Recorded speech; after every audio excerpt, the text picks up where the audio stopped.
परमात्मा और किसान। एक बार एक किसान परमात्मा से बड़ा नाराज हो गया।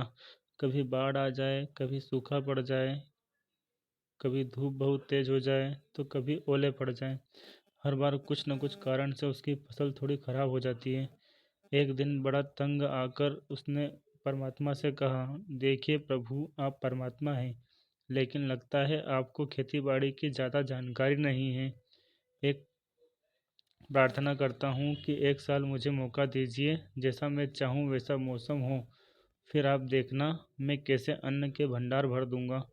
परमात्मा मुस्कुराए और कहा, ठीक है बेटा, जैसा तुम कहोगे वैसा ही मौसम दूंगा, मैं दखल नहीं करूँगा। किसान ने गेहूं की फसल बोई। जब धूप चाही तब धूप मिली, जब पानी चाहा तब पानी मिला। तेज धूप, ओले, बाढ़, आधी आंधी तो उसने आने ही नहीं दी।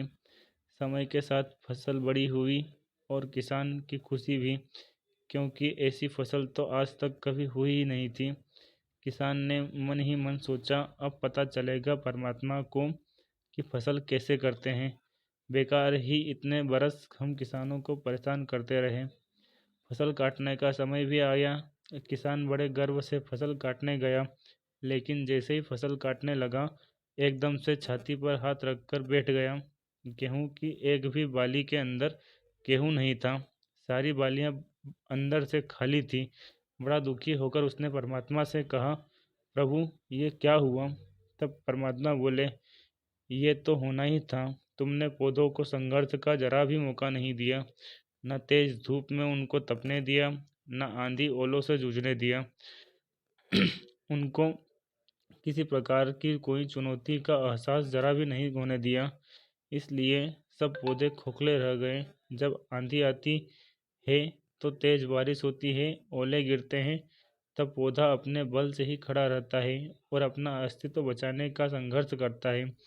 और इस संघर्ष से जो बल पैदा होता है वही उसे शक्ति देता है, ऊर्जा देता है, उसकी जीवटता को उभारता है। सोने को भी कुंदन बनने के लिए आग में तपने, हथौड़ी से पीटने, गलने जैसी चुनौतियों से गुजरना पड़ता है, तभी उसकी स्वर्णिम आभा उभरती है, उसे अनमोल बनाती है। उसी तरह जिंदगी में भी अगर संघर्ष ना हो, चुनौती ना हो, तो आदमी खोखला ही रह जाता है। उसके अंदर कोई गुण नहीं आ पाता। ये चुनौतियां ही है जो आदमी रूपी तलवार को धार देती है, उसे सशक्त और प्रखर बनाती है। अगर प्रतिभाशाली बनना है तो चुनौतियां तो स्वीकार करनी ही पड़ेगी, अन्यथा हम खोखले ही रह जाएंगे। अगर जिंदगी में प्रखर बनना है, प्रतिभाशाली बनना है, तो संघर्ष और चुनौतियों का सामना तो करना ही